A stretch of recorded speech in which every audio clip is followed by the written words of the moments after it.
Yo, what's going on, guys? Welcome back to another video. Today's video is going to be on lower time frame structure and how to identify the lower time frame from the higher time frame. And a lot of people were telling me that they were getting confused with breaks of structure because they see that in my trading I implement breaks of structure before I look for my entries. So people start getting confused on the lower time frame and higher time frame, and it's all just one big mess. So getting straight into this video, basically on the higher time frame, when you're looking at higher time frame structure, you're gonna see things like this happening. The market is most likely gonna do, it's gonna look pretty clean. The market's gonna be in an uptrend, and it's pretty obvious now. So this is gonna be the 4H, what the 4H looks like.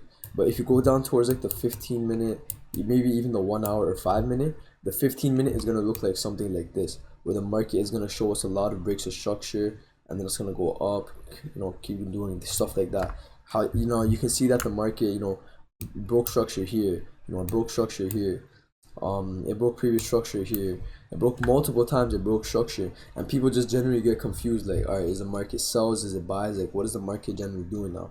So the thing that people don't really understand is these big moves that you're seeing, like over here. These big retracements are simply just the 15-minute version of this higher low. So as we know, in the uptrend, the market is higher highs, higher lows. But people don't really generally realize is that higher lows aren't just gonna look like one line and then go up. On like the live charts, it's gonna look like it's gonna be really choppy, stuff like this right over here. The market is gonna have to go down, break some lower time from structure, and then go higher. It won't actually end up looking like this. And what people end up confusing way too much is they see like these lower time frame breaks of structures, right? Let me just make this down here. Yeah, people see these lower time frame breaks of structures, and then they start assuming that the market is sells now, but they're completely just being biased towards the lower time frame instead of the higher time frame. Because if the higher time frame is bullish, then we'd obviously want to be focusing on higher time frame structure and waiting for a higher time frame structure to break before we start taking sells. But in this case, we're not really breaking any higher time frame structure. All that's happening is lower time frame structure is being broken. But in reality, it's not like bearish structure forming. It's just retracements of the higher low, because as we know, the market creates higher highs, higher lows, and then obviously on the 15-minute it's gonna look like something like that before we have the impulsive move. Now if we look at the charts, some on a live chart, I'm gonna be taking you guys through this trade I took on USD CAD. But if you look at the live charts on the 4 hour right here, it's pretty obvious that the market is moving down. Anyone can see that the market is pushing down. We're in a sell side market. But then if you go down towards like levels like the 1 minute time frame, and then you see things like this right here, you see that the market broke a 1 minute structure right here. You're gonna start assuming that the market is bullish. People saying, all right, buyers are in the market, look for a demand zone, enter there, and then go buys. And then long story short, they get stopped out. What they're not really realizing is that the higher time frame hasn't switched from bearish to bullish yet. The higher time frame structure is still bearish. Now what I mean by that is, if I open a new chart, we can see that the market creates a high, it creates a low, and then a lower high, and then a lower low, right? And then you can say a lower high and then a lower low. Anyone can say that the market is in a bearish moving market.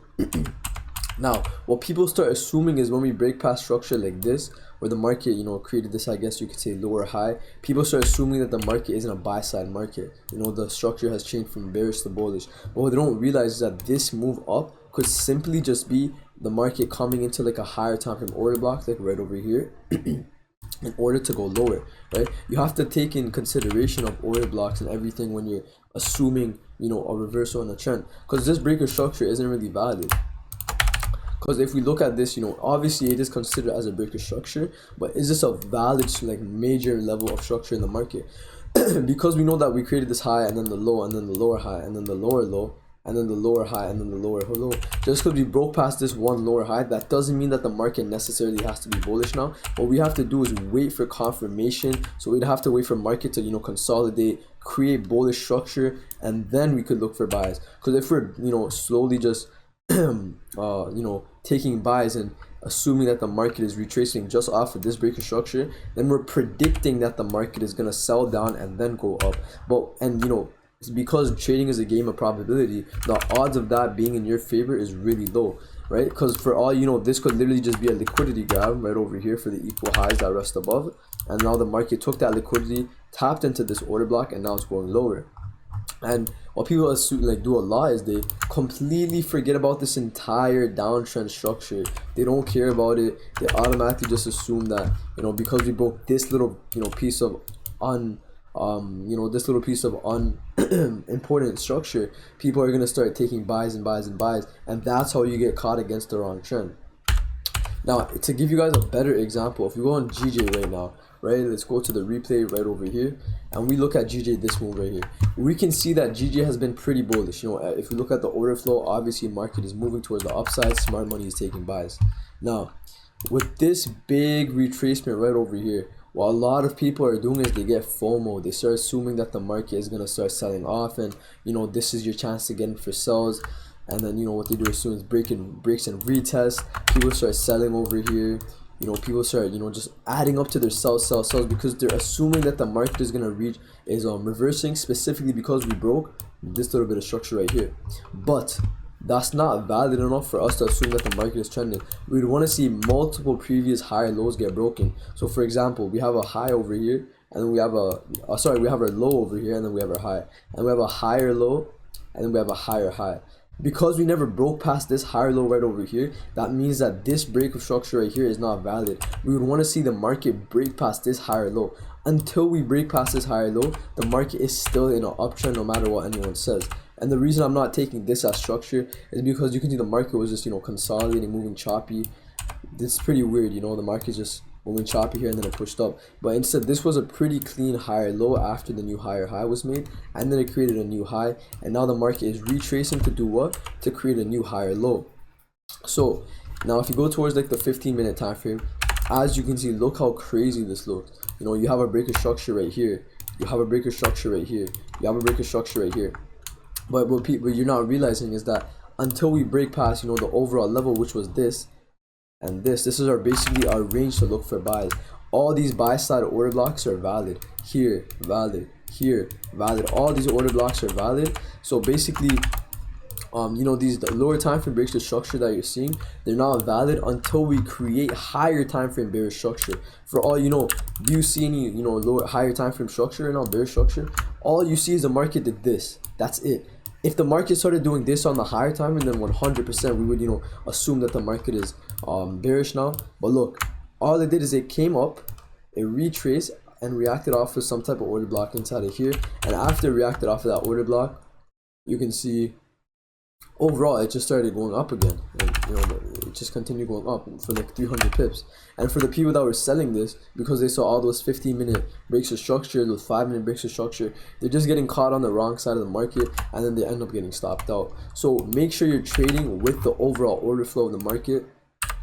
If the movement is still bullish and all you see is a pretty deep retracement, but you don't see any bearish structure being formed, then don't take sells. Don't assume that the market is gonna you know, come into here, react off of that order block, and then sell down. React off of what you're seeing. And for all we know, all we saw over here was that the market created a deeper pullback, right? It created a deep pullback, and after that deep pullback, it just continued going higher. Now, if we go to USD CAD, and I take you guys through this trade that I took right over here, we go to the 1 minute time frame, quick time. So this is another Wyckoff trade that I took. Start from here. So this is the before, if anyone's wondering. This is the before. I was looking to enter at 17125.006. I think I altered the zone a bit, but yeah. So basically what I see is that the market was pushing up, right? On the lower time frame, we're pretty bullish, right? The market created a nice bullish rally, moved like 50-60 pips, and I was like, all right, bet. Overall, you know, I'm gonna have to wait for this you know, the lower time frame to switch to bearish, because on the higher time frame I know we're bearish. So that 1 minute, you know, bullish rally that I saw, all it is just a retracement of a lower high to go lower. That's it. So these retracements that you're seeing right here, this is literally just a retracement. So make sure you learn how to differentiate from the retracement and the impulses. So going back to the 1 minute time frame, right over here, I saw that we have our preliminary supply, and then you have the buyer's climax. Now, I didn't know that this was the buyer's climax until we, you know, broke structure. So really, I'm just watching, and then boom. So I saw that we broke structure right over here, and you can identify that by going to the line chart, and you can see right over here we ended up breaking structure. So I was like, all right, bet. So this is probably the start of our Wyckoff distribution. So we have the preliminary supply. I'll go back to candles. Buyer's climax right over here.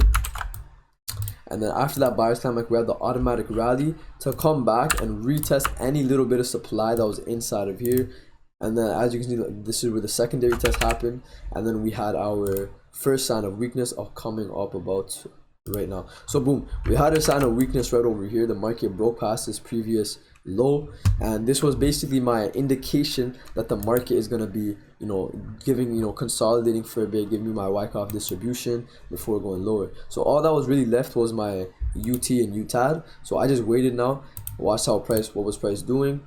And yeah, so right over here I saw that, you know, the market was creating higher highs, higher lows, and in my head I'm like, all right, this is pretty bullish, you know, I don't want to take any sells yet. So I wasn't looking to sell in this area of supply. I wasn't looking at this supply zone over here, this demand, order block. I'm not looking at these levels. I'm simply waiting for the market to you know, give me an opportunity to enter. And for all I know is I'm seeing that the lower time frame is really bullish right now. So all I did is I waited, and then I saw that the market the market broke structure right over here of this previous higher low, and then that's when I figured out that this was potentially my UTAD, or my UT, sorry, my upper thrust.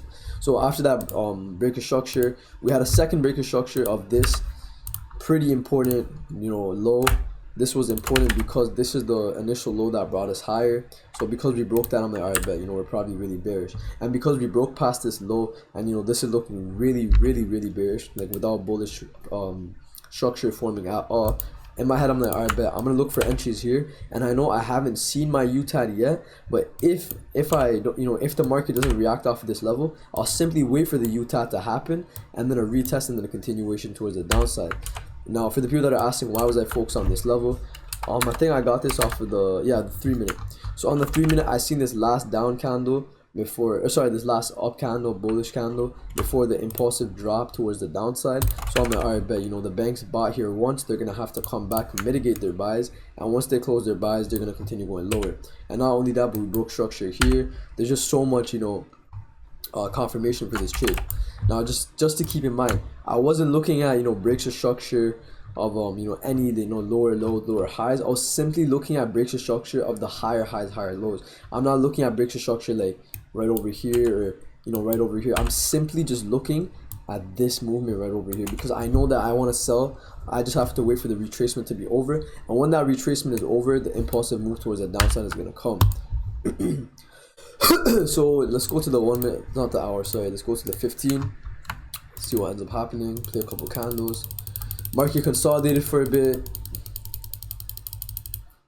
So the market consolidated for a bit, and as you can see, it basically, I don't know why that's there, but it tapped us in right over here to the pip, tapped us inside of this little order block. After it tapped us in, let's see what ends up happening. The market just, yeah, it was pretty bearish after that. Kind of consolidate for a bit, but then, so basically Wyckoff can be really simple. Now you could have used your different ways to enter this trade without Wyckoff at all. You don't need Wyckoff, right? So for example, what I mean by that is we've seen that if I like completely just, you know, get rid of this, if I get rid of everything here, and I'm just focusing on price action by itself, the first thing that I can notice is that we had this bullish rally happening. After we broke that bullish rally, I noticed that we broke structure right over here.